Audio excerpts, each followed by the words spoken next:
We begin tonight with the Grand Blanc Township community continuing to show resilience in the face of the deadly church attack. Thank you so much for joining us tonight for 7 News Detroit at 11. I'm Carolyn Clifford. The FBI says they hope to have their investigation complete by the end of this week. It was just 4 days ago, a gunman drove a pickup truck right through the doors of the Church of Jesus Christ of Latter-day Saints. He then opened fire and set the building ablaze. In the days since, neighbors, churches, and nonprofits stepping up to offer support to those in need. 7 News Detroit reporter Brett Cast joins us from Grand Blanc, where a special prayer service was held tonight to bring the community together.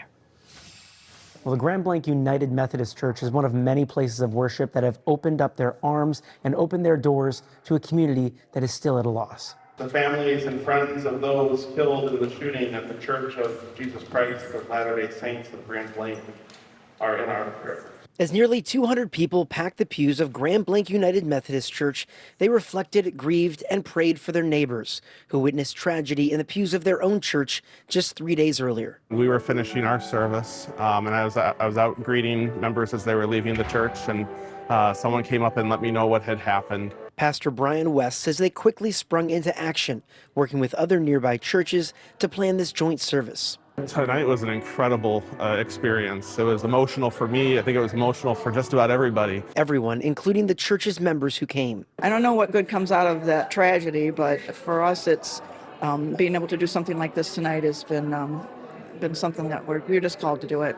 Also in attendance, Peppa and the Mid-Michigan Therapy Dogs. They took a lot of comfort in petting the dogs and hugging the dogs. Pam Bennett says the group has been in Grand Blanc all week, visiting churches and local elementary schools. Some of the kids were saying they didn't feel safe, and we were there to reassure them that they are safe. Meanwhile, Jamie Ayers and her dog Wiley are with Common Ground, a nonprofit providing mental health crisis services. They were called in by local officials to help at the Family Assistance Center. It's been pretty steady with traffic, and the nice thing is we have a lot of resources so people can come and take something. So if they don't need something right now, they can take the resources, and at another time, at least they'll have them. As a long healing journey begins, Pastor Brian is asking for prayers, support, and for solutions. Prayer is remarkably important, but we also know that prayer by itself without action is empty.